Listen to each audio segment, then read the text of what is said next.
اللہ نے شاہد کی مکی کے دل میں یہ بات ڈالی کہ تیرے شہد سے شفا ہے لوگوں کے لیے، شفاء للناس۔ آپ صلی اللہ علیہ وسلم نے شہد کے استعمال کرنے کے لیے کہا۔ ایک صحابی آیا اور کہا کہ فلاں بیمار پیٹ کی شکایت ہے، آپ صلی اللہ علیہ وسلم نے کہا کہ شہد استعمال کرو، شہد استعمال کرو، لیکن اب ان کو فائدہ نہیں ہونے لگا۔ تو آپ صلی اللہ علیہ وسلم نے کہا کہ اللہ کا قول جھوٹا نہیں ہو سکتا ہے، تیرے بھائی کا پیٹ جھوٹا ہو سکتا ہے لیکن اللہ کا قول جھوٹا نہیں ہو سکتا ہے۔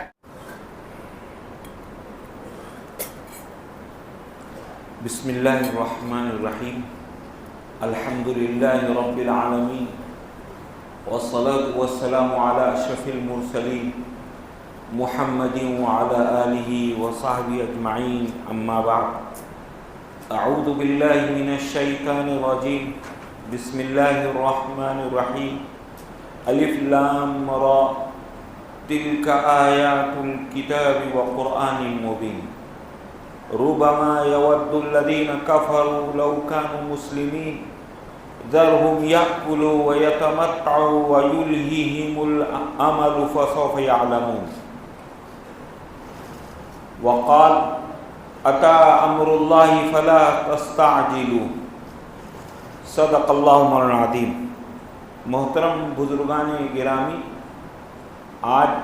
20 رکعت میں 2 صورتیں ہم نے مکمل کی۔ پہلی صورت سورہ ہجر تو مختصر تھی، جو 6 رکوعات اور 99 آیتوں کو شامل تھی، لیکن دوسری صورت سورہ النحل یہ طویل صورت تھی جو 16 رکوعات والی تھی۔ دونوں صورتوں کو ہم نے سنا، دونوں صورتیں مکی ہے، اور یہ یاد رہے ہمیں کہ مکی صورتوں کے 3 مرکزی مضمون ہوتے ہیں: توحید، رسالت، آخرت،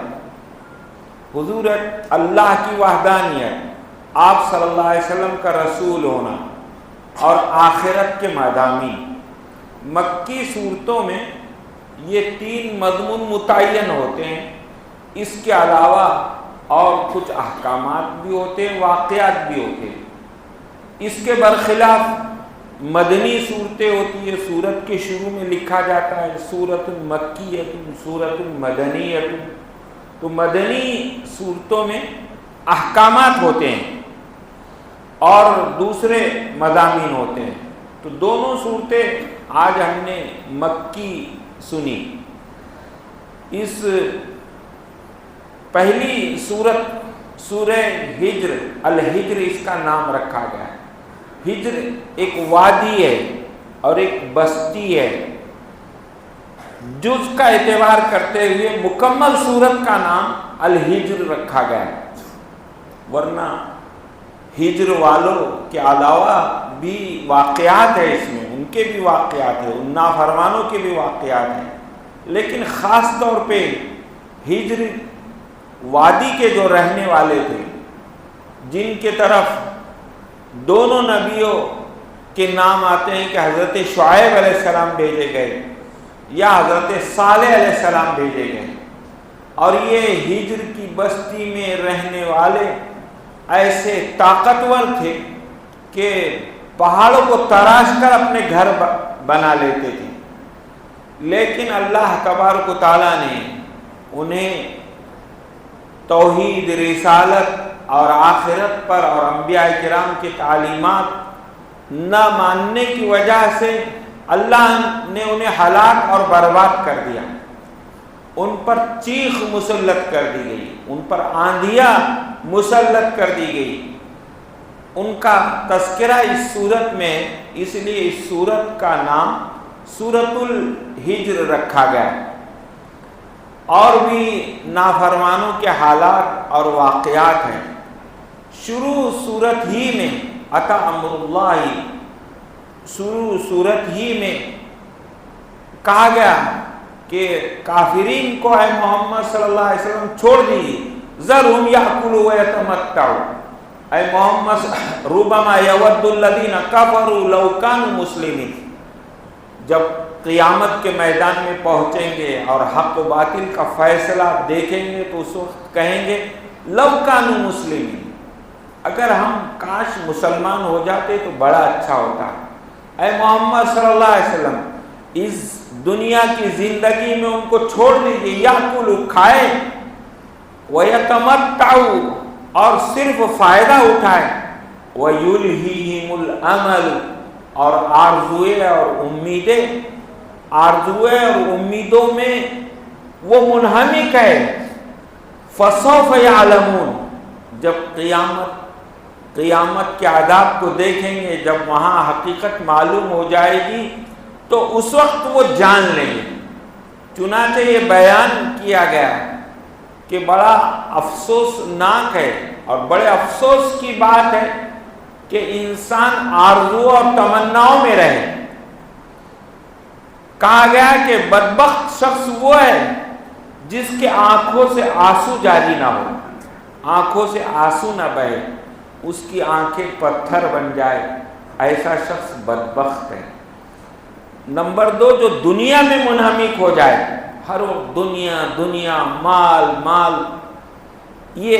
ایسا بھی بدبخت ہے۔ اور ایسے تیسرے کہا گیا کہ وہ شخص بھی بدبخت ہے اور وہ شخص بھی محروم ہے جو تمنائیں اور آرزویں زیادہ رکھتا ہے، آرزو اور تمناؤں پر جیتا ہے۔ کافرین کی عادت یہی تھی، آرزو اور تمناؤں میں، پلاننگ میں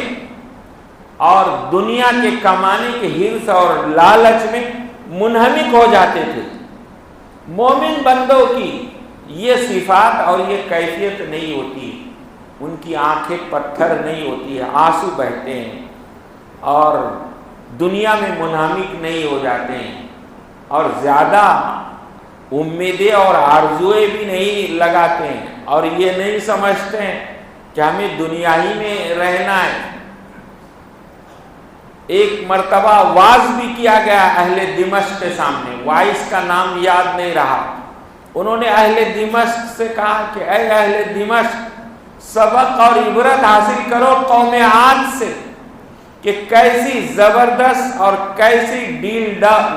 ڈول والی قوم تھی اور کیسے جو ہے تو مال و دولت کو انہوں نے جمع اور اکٹھا کیا تھا، لیکن یہ مال و دولت ان کے کام نہ آیا، یہ ان کے مکانات ان کی قبر بن گئے۔ آج بھی ایسا ہی ہو رہا ہے، جہاں پر اللہ کا عذاب مسلط ہو رہا ہے وہاں مکانات ہی انسان کے قبر بن جا رہے ہیں، اس کی کھیتیاں، اس کی زراعت، اس کی سب چیزیں اس کی ہلاکت کا ذریعہ بن جا رہی ہیں۔ تو انسان کو اس دنیا میں رہنا بھی ہے، کھانا بھی ہے، فائدے اٹھانا بھی ہے، اور اللہ کا کرم ہے کہ ہمیں قرآن کے ذریعے کھانے کا سلیقہ بھی سکھا گیا، جینے کا سلیقہ بھی سکھا گیا، اور یہ بھی کہا گیا کہ ہم تم کو سورہ نعم دیتے ہیں، سورہ النحل دیتے ہیں، شہد کی مکھی کا تذکرہ جو دوسری صورت میں کہ یہ اللہ کی نعمتوں سے بھری ہوئی نعمتوں والی صورت ہے، دوسرا نام اس کا سورہ نعم ہے کہ ہم نعمتیں بھی تمہارے سامنے بیان کرتے ہیں، لیکن برتنا بھی صحیح آئے، نعمتیں بھی استعمال کرنا صحیح آئے۔ ربنا آتنا فی الدنیا حسنہ وفی الآخرۃ حسنہ، دنیا میں بھی بھلائی دے اور آخرت میں بھی بھلائی دے، دنیا بھی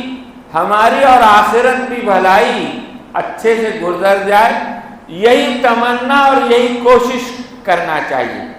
اس لیے قرآن دیا گیا، اس لیے اس قرآن کریم میں نافرمانوں کے حالات اور واقعات بیان کیے گئے اور فرما برداروں کی اور تابع داروں کی زندگی اختیار کرنے کا طریقہ بیان کیا گیا۔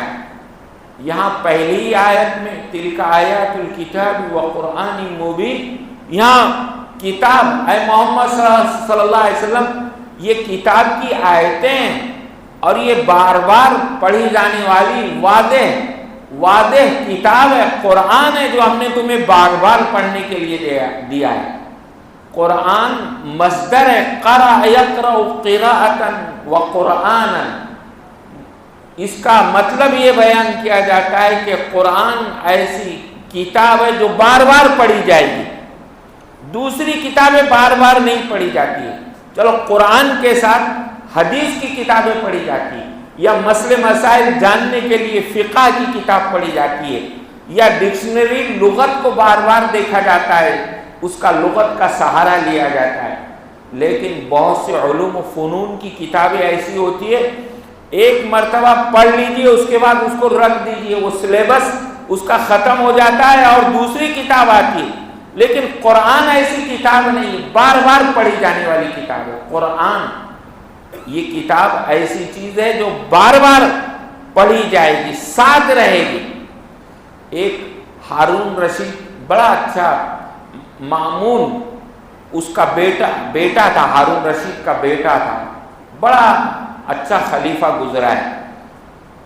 ہارون رشید کا بھی دور بڑے باغ و بہار کا تھا، امین کا بھی دور، اس کے دو بیٹے تھے امین اور مامون، دونوں کا دور بھی بڑا اچھا تھا، علمی دور تھا، دنیا کی ترقی تھی، بود و باش تھی، ہمارا طوطی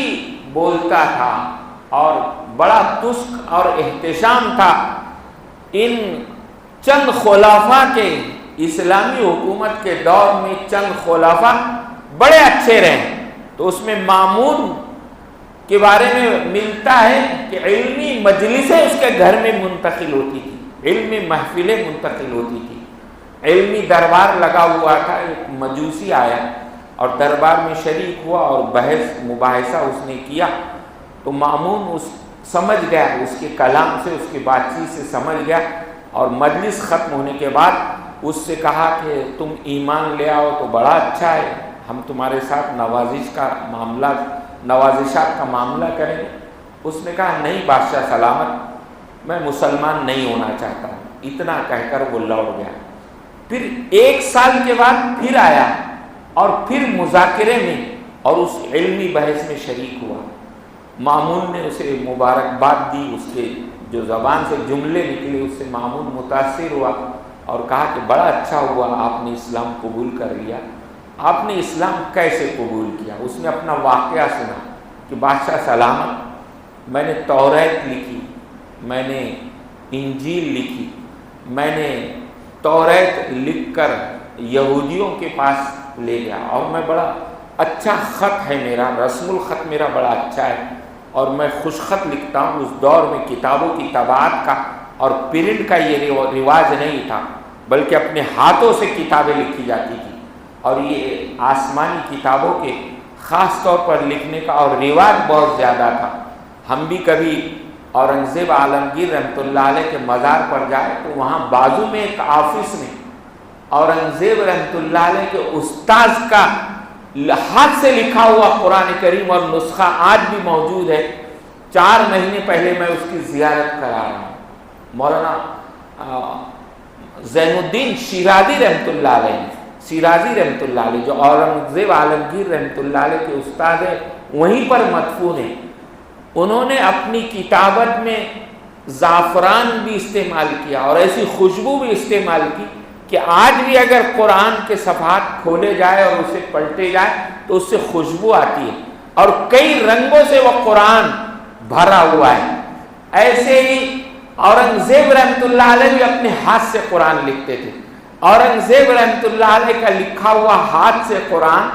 ان کچھ ذمہ داروں نے وہ سامنے کی درگاہ میں دیا، برہان الدین رحمۃ اللہ علیہ، وہاں اورنگزیب رحمۃ اللہ علیہ کا ہاتھ سے لکھا ہوا قرآن ہے۔ تو ہمارا دور تھا کہ ہمارا وقت قرآن کے لکھنے میں، قرآن کے سمجھنے میں اور علمی مجلسوں میں اور علمی محفلوں میں گزرتا تھا۔ آج بھی بہت سی چیزیں ہمارے بزرگوں کے ہاتھ کے لکھے ہوئے قرآن اور ان کے احادیث کے نسخے آج بھی محفوظ ہیں۔ گھروں میں خواتین بھی قرآن اپنے ہاتھ سے لکھتی تھی، ان کے ہاتھ سے لکھے ہوئے ملفوظات ملتے ہیں، لیکن اب دن بدن قلم ہاتھ سے جا رہا ہے، اب کمپیوٹر کا دور آ رہا ہے، اب تو ایسے لاڑلے پیدا ہو رہے ہیں کہ ان کا املا ہی صحیح نہیں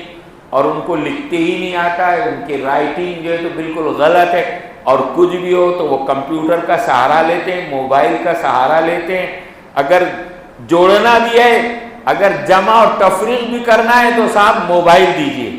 وہاں کاغذ اور پین لے کر یا زبانی جو ہے تو انہیں کوئی علم نہیں آتا ہے۔ تو اس مامون نے اس سے پوچھا کہ تم کیسے ایمان لائے؟ تو اس نے کہا کہ میں نے توریت لکھی اور خوبصورت انداز میں لکھی، اور میں نے اس کے اندر تحریف بھی کی اور مارکیٹ میں لے کر گیا، تو لوگوں نے میری لکھی ہوئی توریت کو، خوش خط لکھی ہوئی تھی، اس کو ہاتھوں ہاتھ لے لیا اور کچھ سمجھا بھی نہیں۔ اور پھر ایسے ہی میں نے انجیل کے ساتھ بھی کیا کہ میں نے اس کو خوبصورت انداز میں لکھا اور اس میں اپنی طرف سے تحریف بھی کر دی اور منہ مانگے دام مجھے مل گئے۔ اب میں نے سوچا کہ قرآن کے ساتھ بھی میں ایسا ہی کروں، چنانچہ میں نے قرآن کے نسخے بھی لکھے اور خوش خط لکھے اور اس کے اندر اپنی جانب سے میں نے تحریف کی اور رد و بدل کیا اور مسلمانوں کے پاس پہنچا کہ مجھے اس کی قیمت مل جائے۔ لیکن مسلمانوں نے جب تک اس قرآن کریم کا دوسرے قرآن سے موازنہ نہیں کیا اور اسے پرکھا نہیں، اسے مجھ سے خریدا نہیں، بلکہ انہوں نے لوٹا دیا، تو میں سمجھ گیا کہ یہ قرآن ایسی کتاب ہے جس کو اللہ نے نازل کیا۔ ہم نے سنا ہے اِنَّا نَحْنُ نَزَّلْنَا الذِّكْرَ وَإِنَّا لَهُ لَحَافِظُونَ کہ قرآن کریم کو ہم نے اتارا ہے اور ہم ہی اس کی حفاظت کرنے والے ہیں۔ الحمدللہ آج ہر طرح قرآن کریم بھی محفوظ ہے اور اس کی تفسیر حدیثوں میں آتی ہے، تفسیر کو، حدیث کو بھی اللہ تبارک و تعالیٰ نے محفوظ کر لیا ہے۔ سیاہ ستہ حدیث کی 6 کتابیں، اس کے راوی مردوں کے ساتھ ساتھ اس کی راویہ، اس کی عورتیں بھی ہیں، اور ان سے بھی علم حدیث ہمارے ہندوستان میں پہنچا ہے، جہاں بخاری کی روایت لکھنے والی اور اس کی بیان کرنے والی اور اس کے سب علم میں منہمک، جہاں مردوں کے نام آتے ہیں وہاں عورتوں کے بھی نام آتے ہیں۔ تو یہ ہے اِنَّا نَحْنُ نَزَّلْنَا الذِّكْرَ وَإِنَّا لَهُ لَحَافِظُونَ کہ یہاں قرآن کا تذکرہ ہے۔ اب یہ تراویح میں جو دہرایا جا رہا ہے، تلاوت ہو رہی ہے، فجر کی نماز میں پڑھا جا رہا ہے، عشاء کی نماز میں الگ صورتیں، پھر جمعہ میں الگ صورتیں، اور پھر اس کے بعد عیدین میں الگ صورتیں، یہ قرآن کی حفاظت ہے۔ اور اب تو حفاظت کے ذرائع اور بڑھتے جا رہے ہیں۔ پہلے کوئی تصور نہیں تھا کہ موبائل میں قرآن آئے گا، پہلے کوئی تصور نہیں تھا کہ ٹیپ ریکارڈ میں قرآن آئے گا۔ پہلے تو ٹیپ ریکارڈ بھی ایسا بہت بڑا بکس نما تھا، ایک توا ہوتا تھا جس پر روٹی جیسے پکائی جاتی ہے، اس طرح توا کی طرح ہوتا تھا، اور اس پر جو تو قرآن کریم سنا جاتا تھا۔ لیکن اب تو معمولی چیپ کے اندر جو ہے تو قرآن کریم کو محفوظ کر لیا گیا۔ تو اللہ حفاظت کے ذریعے قرآن کے بڑھائیں گے، سینوں میں بھی محفوظ رہے گا، کتابوں میں، صحیفوں میں اور مختلف شکلوں میں تو محفوظ ہے ہی ہے، لیکن امت مسلمہ کے چھوٹے چھوٹے بچوں کے ذریعے قرآن کی حفاظت کی جائے گی، سینوں میں محفوظ۔ اب وہ دور آ رہا ہے کہ صاحب ایک حافظ سنا رہا ہے، اس کے پیچھے کئی حافظ ہو رہے ہیں، اور مسجدوں کے علاوہ کینٹینوں میں اور ہالوں میں اور بڑے بڑے مال میں اللہ تبارک و تعالیٰ تراویح کا نظم کر رہے ہیں۔ اور اگر ہم بامبے جائیں گے، وہاں 3 منزلہ مسجد ہے، تو تینوں منزلہ میں تراویح ہوتی ہے، یہاں الگ حافظ صاحب، یہاں الگ سننے والے، دوسرے منزلے میں الگ حافظ صاحب، وہ الگ سننے والے، اور تیسرے منزلے میں الگ حافظ صاحب اور الگ سننے والے۔ اس قرآن کریم کو اللہ تبارک و تعالیٰ عام فرمائے۔ ایسی ایک جگہ ہم نے اور ایک آیت سنی قرآن کے بارے میں، یا ایھا الذی نزل علیہ الذکر انک لمجنون۔ کافرین نے کہا کہ اے محمد صلی اللہ علیہ وسلم، جس پر قرآن نازل کیا گیا ہے، تم مجنون ہو۔ مجنون سے کہا، لیکن نفی بھی کی گئی کہ جنون کی کون سی کیفیت تم محمد صلی اللہ علیہ وسلم سے متصف کرتے ہو؟ بچپن سے تم نے ان کو دیکھا ہے، جنون ان کو ہے نہیں۔ ما صاحبکم بمجنون، محمد صلی اللہ علیہ وسلم کو کوئی جنون نہیں ہے۔ محمد صلی اللہ علیہ وسلم تو حضرت جبرائیل اور بعض روایتوں کے مطابق اللہ کا دیدار بھی دیکھ کر آئے ہیں، پھر جنون کیسے ہو سکتا ہے آپ صلی اللہ علیہ وسلم کو؟ یہاں بھی قرآن کا تذکرہ ہے۔ پھر یہ بھی کہا گیا وَلَقَدْ آتَيْنَاكَ سَبْعًا مِنَ الْمَثَانِي وَالْقُرْآنِ الْعَظِيمِ، اے محمد صلی اللہ علیہ وسلم سورہ فاتحہ کی 7 ہم نے آیتیں دی ہیں۔ یہ 7 ہر رکعت میں دہرانے والی آیتیں ہیں یا سورت ہے، یا یہ کہ اسے یہ بھی کہا جا سکتا ہے کہ سورہ فاتحہ 2 مرتبہ نازل کی گئی، ایک مکے میں نازل کی گئی اور دوسرے مدینے میں نازل کی گئی، اس کی عظمت بتلانے کے لیے، اس کی فضیلت بتلانے کے لیے۔ اور یہ بھی کہا گیا کہ یہ قرآن عظیم ہے، پورے قرآن کا خلاصہ اور لب لباب سورہ فاتحہ ہے۔ اور یہ بھی کہا گیا کہ یہ بھی کہنا غلط ہے، اے کفار مکہ تم یہ کہتے ہو کہ کوئی آپ کو قرآن سکھاتا ہے، آپ کو تلقین کرتا ہے، ایسا ہرگز نہیں، یہ اللہ کی کتاب ہے اور اللہ کی جانب سے نازل کرتا ہے۔ تو یہ آیتیں بار بار قرآن کی آیتیں اور اس کے تذکرے اس لیے لائے جاتے ہیں کہ ہم قرآن کی طرف راغب ہو جائیں، اسے اپنی زندگی میں بسا لیں، ان کے احکامات کو ہم سمجھیں، تجارت کرنے والا تجارت کے احکام کو سمجھے، زراعت کرنے والا زراعت کے احکامات کو سمجھے، ڈاکٹر کی چیزوں کو سمجھے، جو انجینئر ہے وہ انجینئر اپنی چیزوں کو سمجھے، جو جس چیز کا جو سائنسداں ہے وہ سائنسداں کو سمجھے۔ جیسے سورہ النحل کے اندر شہد کی مکھی کیسا اپنا چھتا بناتی ہے، کیسے شہد نکالتی ہے، اس کو بیان کیا گیا، اور دودھ اللہ تبارک و تعالیٰ کیسے دیتے ہیں اس کو بیان کیا گیا۔ تو یہ سب ہمیں مومن بندوں کے لیے اللہ قرآن تعلیم کا ذریعہ ہے، قرآن نفوس کو پاک و صاف کرنے کا ذریعہ ہے۔ تو اس طرح سورہ ہجر ہم نے سنی، پھر اس کے بعد سورہ النحل ہم نے شروع کیا تھا، امر اللہ فلا تستعجلوا، اے بندو حکم خداوندی آیا ہے، اب تم جلد بازی سے کام مت لو، اب دین اسلام آ چکا ہے اس کو قبول کرو، نبی اور رسول تشریف لا چکے ان کے احکامات کو مانو، اب کسی طرح دین اسلام کی طرف تم مائل ہو جاؤ۔ سورہ النحل اس سورت کا دوسرا نام النعم ہے، نعمتوں والی سورت۔ سورہ ہجر میں بھی ہماری پیدائش کا تذکرہ ہے، سمندروں کا تذکرہ ہے، پہاڑوں کا تذکرہ ہے، اور اللہ تبارک و تعالیٰ نے جو جانور پیدا کیے ان کا تذکرہ ہے، جو اللہ نے کھانے دیے ہیں ان کا تذکرہ ہے۔ اس لیے دوسری سورت کو تو خاص طور پر کہا گیا ہے کہ سورہ نعم ہے، یہ نعمتوں والی سورت، من بین فرث و دم لبنا خالصا سائغا للشاربین، ہماری ذات ہے، توحید کو مانو، آخرت پر یقین رکھو اور نبی کے بتائے ہوئے قرآن پر ایمان لے آؤ،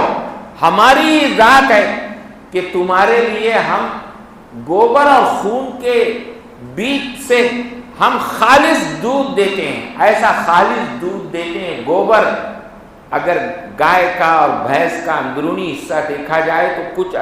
کچھ حصوں میں اس کے گوبر بھی ہوتا ہے اور کچھ حصوں میں خون بھی ہوتا ہے، لیکن ایسا نہیں ہوتا ہے کہ ہمارا نل کی لائن کبھی ڈرینیج سے مل کر آ جاتی ہے، کبھی ادھر سے مل کر اس میں پانی آ جاتا ہے، ادھر سے آ جاتا ہے، بلکہ خالص دودھ دیتے ہیں اللہ تبارک و تعالیٰ، خون کے اور گوبر کے درمیان سے سائغا للشاربین، اور ایسا عمدہ دودھ دیتے ہیں کہ غرغٹ انسان اس کو پی جاتا ہے۔ اگر بخار ہے تو بات الگ ہے، یا فطری اعتبار سے دودھ پسند نہ ہو تو انسان نہیں پیتا ہے، لیکن 99% جو ہے تو دودھ کا استعمال کرتے ہیں، اور ہر عمر میں جو ہے تو دودھ بڑی مرغوب غذا اور بڑی اچھی غذا سمجھی جاتی ہے۔ تو یہاں دودھ کا تذکرہ کیا۔ پھر اس کے بعد جس زمانے میں قرآن نازل ہوا ہے اس زمانے میں جو سواریاں تھیں وہ اونٹ تھا، تو اونٹ کا بھی تذکرہ ہے۔ پھر اس کے بعد ہاتھی تھا، کہیں اس کا بھی تذکرہ ہے۔ پھر اس کے بعد جانوروں کا تذکرہ ہے، اور وہ جانور بھی ہے جو انسان تأکلون منہ لحما طریا،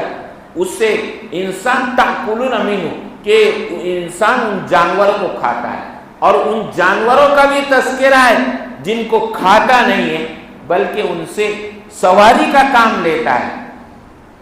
کچھ جانور ایسے ہوتے ہیں کہ کہ ان کا گوشت استعمال کیا جاتا ہے، اور گدھا اور خچر اس کا گوشت استعمال نہیں کیا جاتا ہے۔ اور گھوڑے کے سلسلے میں فقہا کا اختلاف ہے، کچھ کہتے ہیں کہ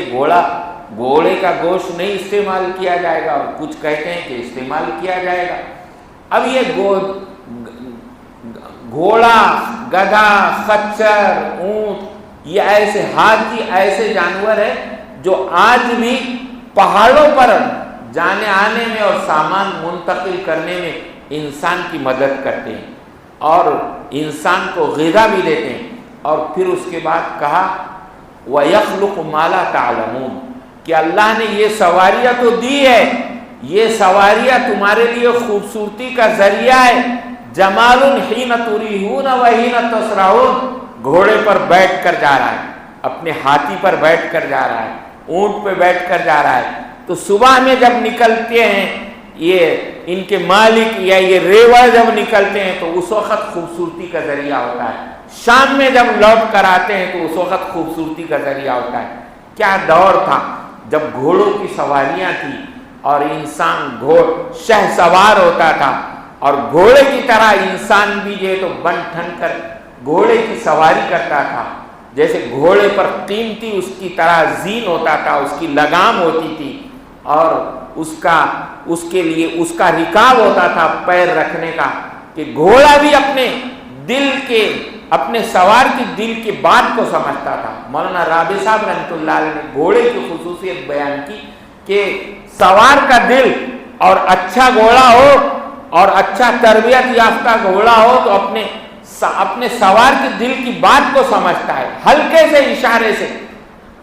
دائیں بائیں موڑ دیتا ہے، اور جس طرح اس کا سوار چاہتا ہے اس کی باتوں اس کے اشارے پر جو ہے تو یہ گھوڑا جو ہے تو ناچتا ہے اور مختلف مستانہ چال سے چلتا ہے، کبھی سرپٹ دوڑتا ہے۔ ان سب چیزوں کے تذکرے کے بعد یہ بھی کہا یخلق ما لا تعلمون، یہ تو سواریاں اب ہے نزول قرآن کریم کے وقت، ورنہ اس سے آگے تمہیں اور بھی بہت سی سواریاں آئے گی جن کو تم نہیں جانتے ہو۔ موٹریں آئی، ریلیں آئی، ہوائی جہاز آئے، راکٹ آئے، اور مختلف قسم کی گاڑیاں آئی، یخلق ما لا تعلمون۔ اور آج یہی گاڑیاں ہمارے لیے ہمیں بھی میسر ہے، ہمیں لباس بھی میسر ہے، اور لباس کے بارے میں بھی کہا گیا سرابیل تقیکم الحر وسرابیل تقیکم بأسکم، کہ تمہیں ایسے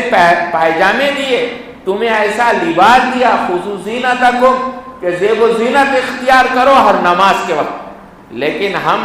ان سواریوں سے اور ان گاڑیوں سے اور ہمارے ان ذرائع سے اور ہمارے اس لباس سے ہمارے اندر تقویٰ نہیں آ رہا ہے، اللہ کی ذات کا احساس نہیں پیدا ہو رہا ہے، بلکہ غرور اور تکبر ہمارے اندر آ رہا ہے۔ تو یہ چیزیں ہمارے لیے نفع بخش نہیں ہو رہی ہے، ہمارے لیے مفید نہیں ہو رہی ہے۔ تو سورہ النحل نعمتوں والی یہ سورت ہے، سب نعمتیں، پانی کی نعمت، بارش اللہ کی نعمت، پہاڑوں پر زیادہ بارش ہوتی ہے اور پھر اس کے بعد یہ بارش نیچے سطحی علاقوں میں بہتی ہے اور پانی اندر جذب بھی ہوتا ہے۔ اگر ہر دن بارش ہوتی یا مہینے میں ایک مرتبہ بارش برسانے کا نظام ہوتا، یا یہ کہا جاتا کہ ہم زمین کے اندر پانی جذب نہیں کراتے اور ہم جو تو تالاب نہیں رکھتے ہیں بڑے، یا یہ کہ آپ کنوؤں کا نظام نہ ہوتا تو انسان پریشان ہوتا، کیسے 12 مہینے اپنے پانی کا اسٹاک کرتا۔ لیکن اللہ کی نعمت ہے، اللہ کے انعامات ہیں کہ پھل بھی دیے تو کچھ پھل ایسے دیے کہ اس پر غلاف زیادہ چڑھا ہوا نہیں، اس کا کور نہیں ہے، فوراً ہم کھا لیجیے۔ لیکن اکثر تو ایسے ہی ہے کہ ان پر غلاف بھی دیے، انگور بھی کھا لیجیے اور سیب بھی کھا لیجیے، لیکن سنترے کو اور زیادہ موٹا غلاف چڑھایا، کیلے کو اور زیادہ موٹا غلاف چڑھایا کہ اندر نازک چیز ہے، پھر غلہ ہے اور دالیں ہیں، چاول ہے، یہ سب اللہ تبارک و تعالیٰ کی نعمتیں ہیں اور انعامات ہیں، یہ سب انسان کے لیے پیدا کیے گئے، اور اس کے گھاس پھوس اور اس کے جو زائد ذرات ہو سکتے ہیں یہ ہمارے جانوروں کے لیے پیدا کیے گئے۔ تو ہمیں اس سورہ ہجر کو بھی سمجھنا چاہیے اور سورہ النحل کو بھی سمجھنا چاہیے کہ جس کا نام ہی نعمت ہے، اور اس صورت میں حضرت ابراہیم علیہ السلام کا بھی تذکرہ آیا کہ حضرت ابراہیم علیہ السلام توحید کو ماننے والے تھے، کافر اور مشرک نہیں تھے۔ اس لیے ہم دعا کریں کہ اللہ سورہ ہجر کی بھی مضامین ہمارے دلوں میں اتارے، اور سورہ النحل سے بھی ہم اللہ واقف کرائیں۔ تھوڑا سا شہد کا تذکرہ کر دیتا ہوں، وہ بیان کرنا رہ گیا۔ اوحی ربک الی النحل ان اتخذی من الجبال بیوتا، اللہ نے شہد کی مکھی کے دل میں یہ بات ڈالی کہ تیرے شہد سے شفا ہے لوگوں کے لیے، شفاء للناس۔ آپ صلی اللہ علیہ وسلم نے شہد کے استعمال کرنے کے لیے کہا۔ ایک صحابی آیا اور کہا کہ فلاں بیمار پیٹ کی شکایت ہے، آپ صلی اللہ علیہ وسلم نے کہا کہ شہد استعمال کرو، شہد استعمال کرو، لیکن اب ان کو فائدہ نہیں ہونے لگا۔ تو آپ صلی اللہ علیہ وسلم نے کہا کہ اللہ کا قول جھوٹا نہیں ہو سکتا ہے، تیرے بھائی کا پیٹ جھوٹا ہو سکتا ہے لیکن اللہ کا قول جھوٹا نہیں ہو سکتا ہے۔ فیہ شفاء للناس، کہ اس شہد میں شفا ہے۔ اب ظاہر بات ہے اللہ اس شہد کو مکھی کے ذریعے سے اللہ تیار کرتے ہیں، اور یہ شہد نجاست سے پاک رہے، غلاظت سے پاک رہے، گرد و غبار سے پاک رہے، اس لیے شہد کی مکھی اپنا چھتا اونچے پہاڑوں میں بناتی ہے یا درختوں میں بناتی ہے، مما یعرشون، یا اوپر چھتوں میں بناتی ہے، کوئی اس کو پتھر مار نہ سکے، کوئی اس کے ساتھ چھیڑخانی کر نہ سکے، اور کوئی نجاست اس کے اندر ملا نہ سکے، اس لیے اوپر اپنا چھتا بناتی۔ اور ہے بھی ایسی عقل مند، اللہ نے اسے ایسے نوازا ہے کہ شہد تیار کرنے سے پہلے اپنا چھتا بناتی ہے، موم کا چھتا بناتی ہے، اور ایسے اس کا موم بھی ایسا مضبوط ہوتا ہے جس سے وہ اپنا چھتا بناتی ہے کہ ہمارے بچپن میں اس کا موم دھاگے کے اوپر جو ہے تو لیپ دیا جاتا تھا، اور دھاگا اس موم کے اندر گھمایا جاتا تھا، تو اس سے دھاگے کے اندر جو ہے تو پختگی آتی تھی، چمار جو ہے تو اسی سے ان جوتوں کو سلتے تھے جو موم زدہ ہوتے تھے۔ اور آج بھی موم کی کتنی جو ہے تو پختگی ہے، اور کتنے اپنے اندر وہ طاقت و قوت رکھتا ہے۔ تو پہلے یہ اپنا چھتا بناتی ہے، اور اس کے بعد اس کے اندر خانے ایسے ہوتے ہیں کہ چھوٹے بچوں کا نظام الگ ہوتا ہے، اور جو رس چوس کر آتی ہے وہ رس وہاں پر جو تو ڈالتی ہے۔ مفتی شفیع صاحب رحمۃ اللہ علیہ نے لکھا ہے کہ شہد کی مکھی کا نظام بڑا اچھا نظام ہے، انسان کو سمجھنا چاہیے۔ کچھ مکھیاں رس چوسنے جاتی ہے صبح ہونے کے بعد، اور کچھ مکھیاں چھوٹے چھوٹے بچوں کی حفاظت کرتی ہے، کچھ مکھیاں یہاں پہرا دیتی ہے، کچھ بچوں کو سنبھالتی ہے۔ جو مکھیاں رس چوسنے کے لیے گارڈن جاتی ہے، پھلوں اور پھولوں کے پاس جاتی ہے، تو رس چوس کر آنے کے بعد جو باڈی گارڈ مکھیاں ہوتی ہے وہ چیک کرتی ہے کہ یہ مکھی کہیں نجاست پر تو بیٹھ کر نہیں آئی ہے۔ اگر کوئی مکھی نجاست پر بیٹھ کر آتی ہے تو ان میں بھی عدالتیں ہیں، یہ جج کے پاس اسے پیش کیا جاتا ہے کہ اس نے خیانت کی، حکم خداوندی کی اس نے خیانت کی، اور یہ جو ہے تو نجس چیز پر جو ہے تو بیٹھ کر آئی۔ اب اس کا مقدمہ دائر ہوتا ہے، اور مقدمہ ثابت ہونے کے بعد ایک جلاد مکھی کو حکم دیا جاتا ہے، وہ اسے زور سے ڈستی ہے، اور یہ مکھی جو ہے تو مر جاتی ہے۔ تو ہمارے لیے اللہ نے آج مسلم طلباء کو، مسلم انجینئرز کو اللہ نے عقل دی، صلاحیت دی کہ بڑے بڑے اچھے مکانات اور اپنی صنعت اور عرفت میں وہ ترقی کر رہے ہیں، 7 سمندر جا رہے ہیں، بڑے اچھے مکانات بنا رہے ہیں، بڑی اچھی چیزیں ایجاد کرنے اپنی عقل سے اور اپنی صنعت سے۔ تو یہ سب چیزیں اللہ تبارک و تعالیٰ نے ہمارے سبق اور عبرت کے لیے اور ہماری ترقی کے لیے ہمارے قرآن میں اللہ تبارک و تعالیٰ نے رکھا ہے۔ تو ہمارے بچے اگر ریسرچ کریں گے شہد کی اس مکھی پر، مکڑی کیسا جالا بنتی ہے اور کیا صفات ہوتی ہے مکڑی کی، تو یہ ان سب علوم کا مرجع قرآن کریم ہے۔ ان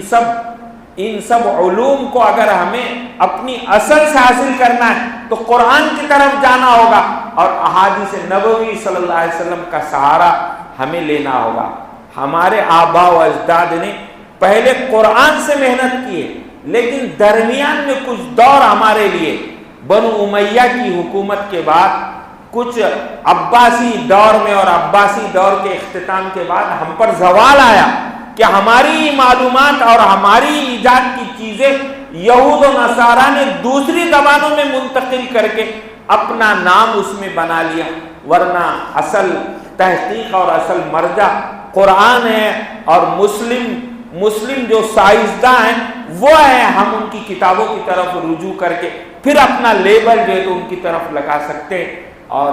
ہمارا جو تو طالب علم، کالج کا طالب علم ہو، کسی دینی مدرسے کا طالب علم ہو، وہ ایک ترقی کر سکتا ہے۔ 2 منٹ آپ کے لوں گا کہ دنیاوی علم کے بارے میں بھی کہا گیا کہ اگر کوئی مسلم طالب علم کسی کالج کا پڑھنے والا وہ اس لیے پڑھتا ہے کہ دین اسلام پر کوئی عیب آ رہا ہے، کوئی نقص آ رہا ہے، کوئی کمی، کہ صاحب اسلام میں تو فلاں چیز کا علم نہیں ہے، اسلام میں تو فلاں تحقیق نہیں ہے، تو حدیث میں کہا گیا کہ اگر ایسی کوئی تحقیق پیش کرتا ہے کہ جس سے اسلام کا دفاع ہوتا ہو تو جنت شہداء اور صالحین کی جنت اور اس کی جنت کے درمیان صرف ایک فاصلہ رہے گا۔ اس علم اور اس نئی انکشافات اور نئی چیز پیش کرنے کی وجہ سے، اسلام مسلم ہونے کی وجہ سے وہ پیش کر رہا ہے کہ جس سے مسلمان کا نام سر بلند ہو رہا ہے، تو اللہ بھی جنت میں اسے ایسا مقام عطا کریں گے کہ نبیوں اور صدیقین اور شہداء کی جنتوں کے درمیان اور اس کے درمیان، اس طالب علم کے درمیان صرف ایک فاصلہ باقی رہے گا۔ تو ضرورت اس بات کی ہے کہ ہم علم کی طرف بھی لوٹیں، اللہ ہمیں سمجھ عطا فرمائے۔ دوسری ایک وضاحت یہ کر دوں کہ سورہ یوسف میں جو حضرت یوسف علیہ السلام نے کہا تھا، جس کو تعبیر بتا رہے تھے کہ جا کر تذکرہ کرنا کہ یوسف بھی جیل میں ہے، اور چنانچہ وہ یاد دلانے کے بعد وہ قیدی آزاد ہوا اور بادشاہ کا مصاحب بھی بنا، مشیر خاص بھی بنا، لیکن یہ قیدی وہاں جانے کے بعد منہمک ہو گیا اور حضرت یوسف علیہ السلام کا تذکرہ کرنا بھول گئے۔ تو وہاں پر صراحت کے ساتھ قرآن میں موجود ہے فَأَنْسَاهُ الشَّيْطَانُ ذِكْرَ رَبِّهِ، کہ شیطان نے اسے یوسف علیہ السلام کا واقعہ اور یوسف علیہ السلام کا مقدمہ عزیز مصر سے بیان کرنے سے جو تو بھلا دیا۔ تو وہاں ہم لفظ شیطان خاص طور پر یاد کریں، اس کو یہ نہ سمجھے کہ وہاں مجھ سے یہ ہوا کہ میں نے وہاں اللہ نے اسے بلا دیا، اس طرح کہہ دیا ہوں، تو وہاں لفظ شیطان کے بلانے کا تذکرہ ہے۔ اللہ ہمیں سمجھ عطا فرمائے اور قرآن کو ہمارے سینے کے لیے کھول دے۔ سبحان اللہ بحمدہ، سبحانک اللہم و بحمدک، نشہد ان لا الہ الا انت۔